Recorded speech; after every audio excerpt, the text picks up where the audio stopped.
Programming and mixing drums could turn into a very complicated task very fast if you are not an experienced producer. Let's take a look 5 different ways pro drums contrast beginner drums. Number 1. Sample selection. When the beginner pick the samples, they often go to very rich and very popular samples. So I try to pick some samples from the splice, a kick sample, and then maybe a very fancy clap on top of that. And then a hi-hat on top. And then a shaker to create the backbone of the loop. And all together. Now, right at the start, we have a bit problem with the loop itself. All this fancy sound, they all want to do their own thing, but the loop itself sound a bit less focused. Pro starts with a kick, not that really different from the amateur one, and then gets a clap. First of all, the clap is much more mono. On top of that, you already will see that there are 3 sand channels right here. These are the room for a reverb, big room, and the third one is just a drum channel just to make the drums fatter. Instead of trying to pick something really rich with effects, we are using all the return channels that we use to get this a bit extra stereo. You'll understand why this is better very soon. For hi-hats, you will see that we are using now MIDI. The main reason is that later on we can actually play around with the pedal much easier this way. So the first layer is regular 909. And the second one is a bit more colored, aggressive hi-hat. Original sound is actually longer, coming from Mercury Tone's core sample pack. But we just interested in the beginning because as the 909 hats has this nice attack here that we can utilize. And important here, we are using the same reverb and the same drum bass, sending these hats there as well, making the clap and hats more glued together. Everything feels like they are sitting in the same space. And on top of that, a simple shaker sound. And all together. If you start taking a look at each sample and their stereo image, you will see that they are really rich with the image. For example, clap. All over the place. Hence, this is why people tend to pick them, because they are really stereo and so on. And hat. Really stereo. Completely mono. The shaker is the one sound that really shouldn't be mono, right? If you take a look at the stereo image altogether, it is all over the place. And the third problem arises from the sample selection or the sound selection itself. Here, the hi-hat sound and the shaker sound. Frequency-wise, they are really close to each other. You occupy quite a similar area and it's hard to distinguish them. We need some advanced mixing tricks to make them work. In the pros image, you will see that it's quite tight. It's better to start tight and enhance the stereo image depending on what we want. Main stereo image is actually coming from our returns and the reverbs and so on. So that's why they are much tighter compared to the beginner one. For the pro sound selection, if you take a look at the hats and shakers, their frequency is already kind of separated from each other, so we don't even need to mix them. They don't clutter each other too much. In the worst case, I will maybe take a little bit here and take a little bit there. This is already 80% of the mixing. Pros always say the sound selection is already like 60% of the mixing itself.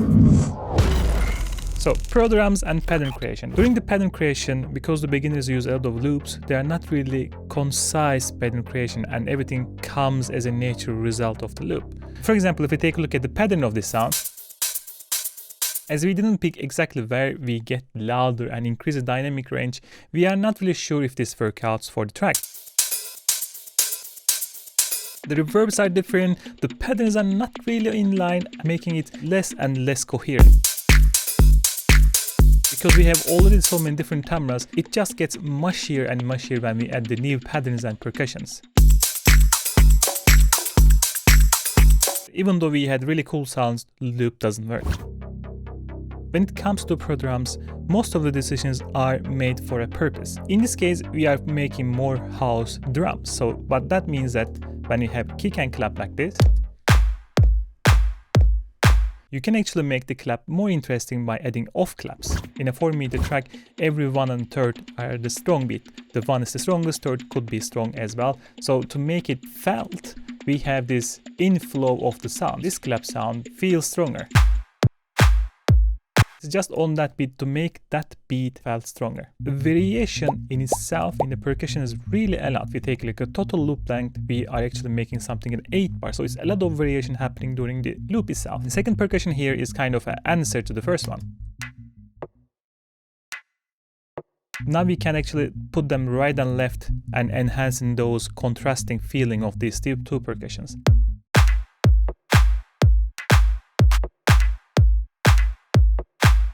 Now, one of the most important things for the Pro tracks, you will see that pattern variation and groove utilization. If you take a look, these are all actually kind of having a groove inside them. So some of them is earlier, some of them is late, the velocity is changing, and the same thing like closed head here. So they are following exactly the same groove to make them really glued together. And when it comes to the accent is basically a technique to make a percussion pronounced more or less in some parts. So if you play, for example, the hi-hats itself, it is straightforward, but if we add the accent on it, accents oftentimes should be made from the same sample so that they again glue together. We are using the same analog sample, a very short version, and the second one, same idea, but this is a bit less, a bit more attack, a bit snappy. And the same thing happens with the shaker. So we have shaker accent, so pan to the left, pan to the right, slightly more attack, slightly less attack, shorter, longer. A lot of variation in the shaker, creating this very organic loop. Because we had again a lot of stereo field that we left over, now we can decide what we put in that stereo field intentionally. And finally, we have one more organic shaker sound. And you see that this is utilizing 8 notes, so it's using another rhythmical feel in the track and having this accent also differently in whole loop. And now if we play everything all together, we have this.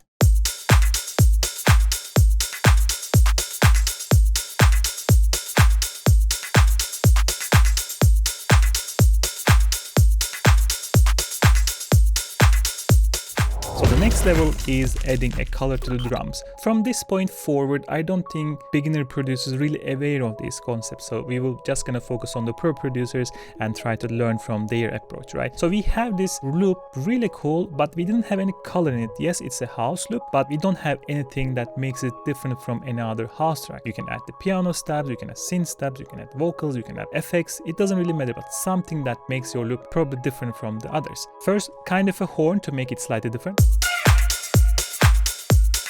And maybe now we can utilize some voxes to make it really interesting and upbeat. Maybe something like this. Feel that bass. Something like this at the end of the bar. Bring it back now. And then we come. Feel that bass. And on top of that, we can have some stabby vox maybe. Probably something like this. And then just completing in between.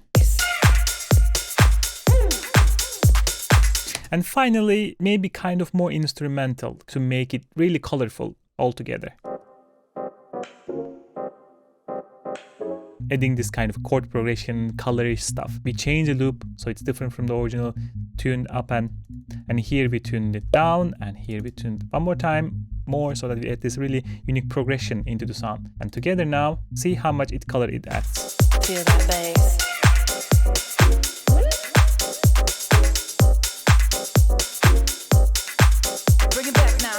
One more thing here. The reason that we change the loop right here is because that strong beat idea. Right? Here hits that strong clap. So we are kind of emphasizing even with our steps here. Take a listen how they complement each other one more time.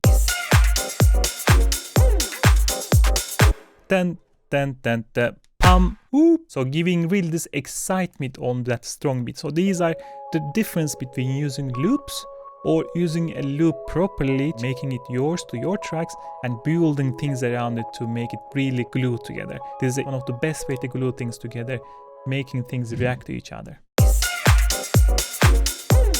Level 4, effects and the spatial placement of the drum. Before you start with the effects, you have to listen and decide where actually effects is needed.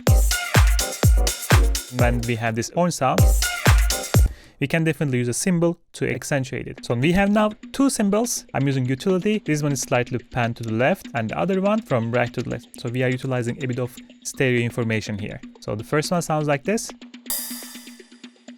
And second one sounds like this.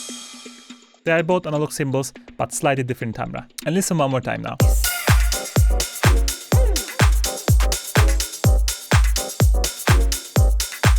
Feel that bass.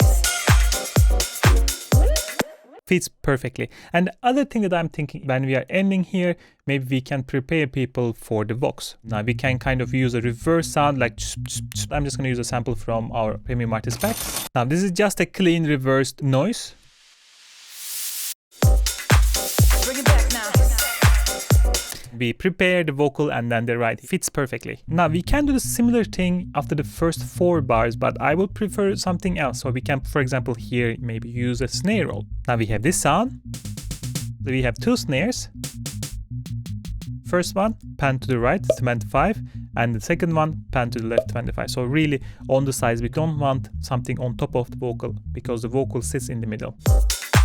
Feel that bass. To make this even better, we can also use kind of a reverse cymbal to give this build up. Feel that bass. It also kind of glues the incoming ride because we are using similar cymbal but reverse. Once you have done this, before you start with the mixing, actually you should check your stereo field and see how everything looks. I tend to use Ozone Imager for that. There's a free version of this, but you can really use any tool that shows you the stereo field. So if you play now. Feel that bass. So we have a quite tight loop. There are a couple of improvements that we can make. The first thing that comes into my mind is actually using those dubs and make them a bit more stereo. Put the Juno chorus on top. Gives this nice stereo feel together with slightly nice vintage feel on top. Now this is the part you can actually start panning things if you like it. However, because we kind of took those decisions on the way here, we already done a lot of things. So I'm pretty happy with the stereo field.